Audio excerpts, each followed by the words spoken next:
नमस्कार, मैं मोहम्मद फैसल और आप देख रहे हैं नेशनल दस्तक। एक बड़ी खबर आ रही है कि बीजेपी में अंदरूनी कलह शुरू हो चुकी है। जी हां, बीजेपी के एक मंत्री और एक सांसद ने बगावती तेवर दिखाना शुरू कर दिया है। और वो बगावती तेवर किस चीज को लेकर शुरू हुआ है ये बताऊंगा, लेकिन उससे पहले आपको पता ही होगा कि बीजेपी में सिर्फ दो लोगों की चलती है।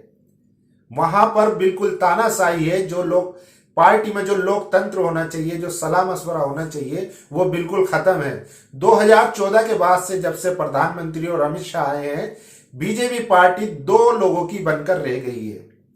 इसलिए बीजेपी के जो वरिष्ठ नेता थे, बड़े बड़े वरिष्ठ नेता छोड़कर चले गए हैं या उनको ठिकाने लगा दिया गया।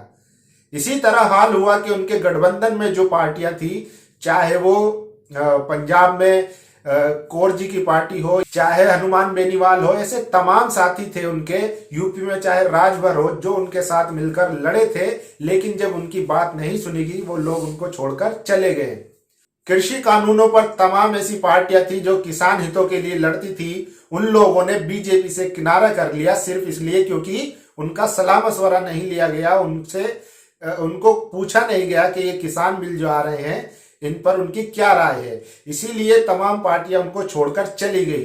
अब मामला आया है कि उनके अंदर के जो सांसद हैं, जो मंत्री हैं, वो बगावती तेवर दिखाना शुरू कर दिए हैं। मैं बात कर रहा हूं सुब्रमण्यम स्वामी की।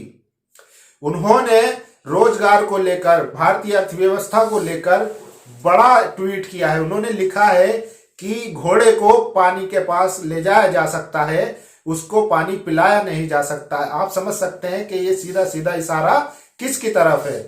उन्होंने साथ ही लिखा कि मैं 12 से ज्यादा पत्र लिख चुका हूं प्रधानमंत्री को खराब अर्थव्यवस्था पर, लेकिन कोई जवाब नहीं आता, कोई कार्रवाई होने को तैयार नहीं है। जबकि मेरे पास जो दुकानदार हैं, जो लोकल बिजनेस, छोटे छोटे दुकानदार हैं, बिजनेस करते हैं, उनके मेरे पास फोन आते हैं। वो कहते हैं सांसद जी, हालात बहुत खराब है, कुछ करिए, नहीं तो हम लोग सड़कों पर आ जाएंगे और हमारा जो कारोबार है बिल्कुल ठप हो जाएगा।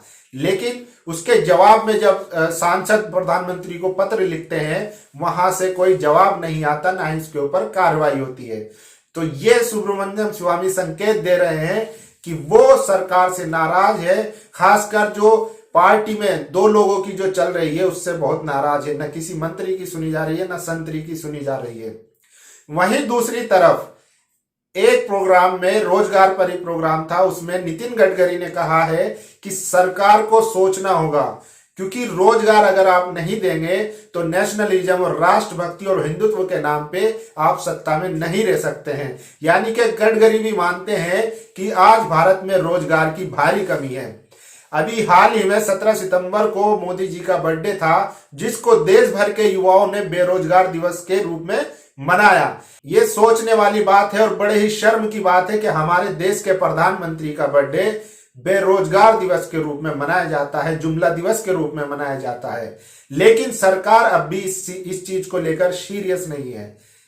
जो पीएचडी स्कॉलर हैं वो गार्ड की नौकरी कर रहे हैं, जो आईआईटी आईआईएम से उनके पास रोजगार नहीं है। तो ये एक बड़ी समस्या है और ये देश के लिए चुनौतीपूर्ण है, लेकिन सरकार इसको हैंडल करने के लिए तैयार नहीं है। वो लगातार हिंदू मुसलमान करने को अग्रसर है, उसकी तरफ ही लगातार उसका फोकस है, ताकि पोलराइजेशन हो, वोट डिवाइड हो और उनको फायदा मिले। अब यूपी चुनाव जब से आया है उसको लेकर लगातार ये कोशिश की जा रही है किसी तरीके से जनता को भटकाया जा सके। लेकिन जनता अब समझ चुकी है, वो जानती है कि असल मुद्दा उनके लिए शिक्षा, स्वास्थ्य और रोजगार है। आज जो भारी युवा जो है वो बेरोजगार बैठा है घरों में, उसको पता है कि उसके लिए क्या सही है क्या नहीं, क्योंकि जो सरकार चाहती है हिंदू मुसलमान करना, वो अब होने वाला नहीं है। ये युवा अच्छे से जान चुका है। बीजेपी के दो बड़े नेता नितिन गडकरी और सुब्रमण्यम स्वामी ने अपने बगावती तेवर दिखाना शुरू कर दिया है। इससे साफ साफ पता चलता है कि बीजेपी के अंदर कितनी बड़ी मुसीबत खड़ी हो सकती है। बीजेपी जिस तरीके से अभी गुजरात में हुआ, जो रूपानी थे उनको हटाना पड़ा, पटेल को लाना पड़ा, इसी तरीके से अब हर राज्य में देखने को मिल सकता है। ये बड़ी खबर है कि बीजेपी के अंदर फूट पड़ती दिखाई दे रही है। जिस तरीके से गडकरी ने कहा कि सरकार रोजगार दे, अगर सरकार रोजगार नहीं देती है तो हम सत्ता में नहीं बने रह सकते, ये उन्होंने एक प्रोग्राम में कहा था। और वहीं सुब्रमण्यम स्वामी लगातार मोदी पर अटैक करते आए हैं, सुब्रमण्यम स्वामी लगातार क्रिटिसाइज करते आए हैं और लगातार मोदी जी के कामों की समीक्षा कर उन पर आलोचना करते आए हैं, लेकिन उनकी बात भी कोई सुनने को तैयार नहीं है। तो आप सोचिए, जो SC ST OBC है, जो अपने आप को सनातनी समझता है, हिंदू समझता है, उसकी कौन सुनेगा। जब उनके जो बीजेपी के जो पार्टी के नेता हैं, जो बड़े बड़े नेता हैं, उनकी नहीं सुनी जा रही तो आम लोगों की क्या सुनी जाएगी। आप लोग क्या सोचते हैं कि क्या वाकई में आज देश के हालात इतने बुरे हो चुके हैं कि किसी के पास रोजगार नहीं है, और रोजगार नहीं है तो इसका सॉल्यूशन कैसे निकाला जा सकता है, अपनी राय जरूर दीजिए। धन्यवाद। नेशनल दस्तक की आपसे गुजारिश है कि अगर इसको बचाना चाहते हैं तो नेशनल दस्तक को सब्सक्राइब करने के लिए रेड कलर के सब्सक्राइब बटन को दबाएं, फिर बेल आइकन की घंटी दबाएं। नेशनल दस्तक को बचाने के लिए बहुत जरूरी है कि हर खबर को शेयर करें, लाइक करें, कमेंट जरूर करें।